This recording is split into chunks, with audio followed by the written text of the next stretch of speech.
C'est donc officiel, Donald Trump devient le 47e président des États-Unis. Alors vous avez suivi en live avec moi jusqu'à peu près 2h30 du matin hier le déroulement État par État de l'élection américaine. Au passage, on a été 125 000 sur le live, absolument incroyable.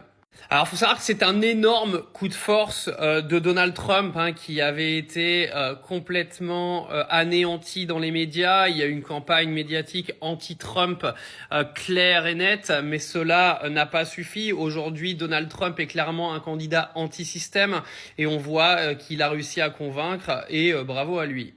Maintenant, sur le live hier soir, j'ai beaucoup de gens qui m'ont dit que c'était une mauvaise nouvelle pour la Palestine et pour le Proche-Orient.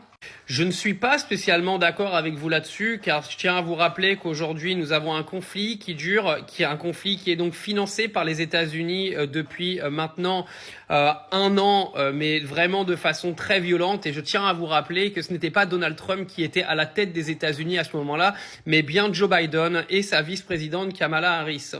Car le carnage qui se passe à Gaza en ce moment, le carnage qui se passe au Liban a été financé par les démocrates américains et non par Donald Trump. Alors, ok, moi je pense qu'aujourd'hui, pour le Proche-Orient, le choix entre Kamala Harris et Donald Trump, c'était un petit peu entre choisir la peste ou le choléra, car de toute façon, les Américains sont aujourd'hui des pro-Israël. Et honnêtement, je vais vous le dire, je pense que l'élection de Donald Trump ne changera absolument rien au conflit au Proche-Orient. Rien de négatif supplémentaire ne pourra être fait de toute façon, car les Américains ont créé un désastre en finançant l'armée israélienne et le gouvernement israélien depuis 1 an. Enfin, je dis depuis 1 an, ça existe depuis longtemps, mais depuis cet enchaînement de merde qui se passe sur Gaza et le Liban depuis le 7 octobre. Et ne vous inquiétez pas, je pense pas que l'élection de Donald Trump empirera les choses. Une élection de Kamala Harris n'aurait absolument pas changé les choses positivement pour ce conflit. Donc je pense qu'aujourd'hui, l'élection américaine, de toute façon, n'aurait pas un impact significatif sur la situation au Proche-Orient. Alors peut-être que Donald Trump va faire une pression plus importante sur l'Iran et le Qatar pour une négociation de la libération des otages israéliens, mais qu'on se le dise, arrêtons de rêver, ne soyons pas hypocrites, une élection de Kamala Harris n'aurait absolument rien changé au conflit.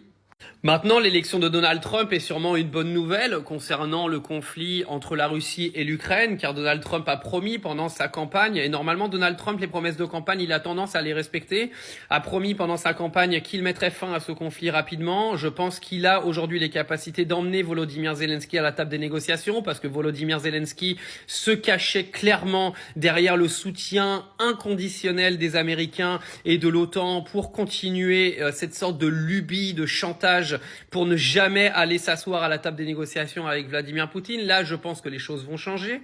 Et après, cette élection de Donald Trump aura un impact clair sur l'Union européenne, sur la France.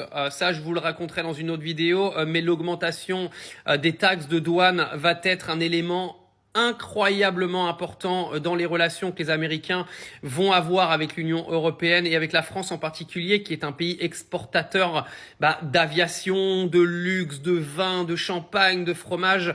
Et au niveau de l'économie française, je peux vous assurer aujourd'hui que c'est une catastrophe pour l'économie française, cette élection de Donald Trump, car je pense que les 3/4 des compagnies américaines, des sociétés américaines que nous avons en France vont pas tarder à foutre le camp, et c'est absolument pas une bonne nouvelle pour la France, je vous le dis moi.